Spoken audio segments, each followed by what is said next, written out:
It was a fine summer morning, perfect to be outdoors.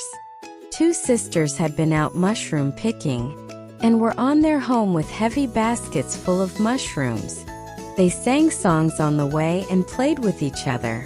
Soon they reached a point where they had to cross a railway track. They did not think twice about crossing it since there was no train coming, and they could not hear any whistle. They slowly climbed the embankment to cross the track, taking care not to drop the baskets. They were very near the track and the little sister was about to cross it when they heard the distinct horn of a train. The older sister got frightened and ran back. She thought that the young one was following her.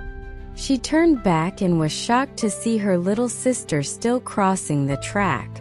"Come back here, run back fast," she screamed. It seemed that the little girl could not hear her sister. She was still concentrating on stepping over the track with her little feet and holding on to the basket. Then she tripped and fell on the track, scattering her mushrooms around.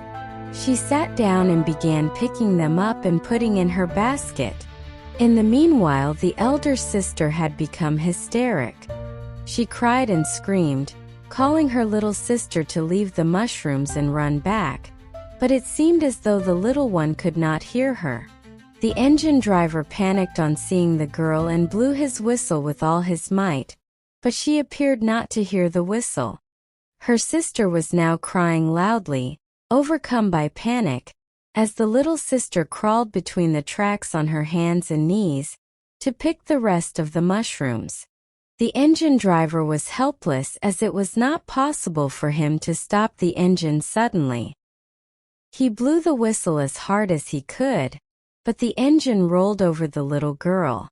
The older sister clasped her face with her trembling hands and cried bitterly. The passengers too panicked at the thought of the sight they would have to witness. The guard ran down to the end of the train to see what happened to the little girl. When the train passed, everybody saw her lying very still between the tracks with her face down.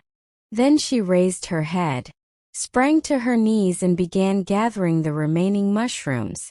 The big sister ran towards her, tears streaming down her face. They hugged and kissed each other, crying out of happiness, tears of joy flowing down their little cheeks. Never were two souls so happily united as at that moment. She promised her little sister that thereafter she would hold her hand tightly while crossing the railway line. The two sisters then picked all the remaining mushrooms, and hand in hand solemnly walked back home. They were indeed two souls who had become wiser than their years, in the span of a few minutes.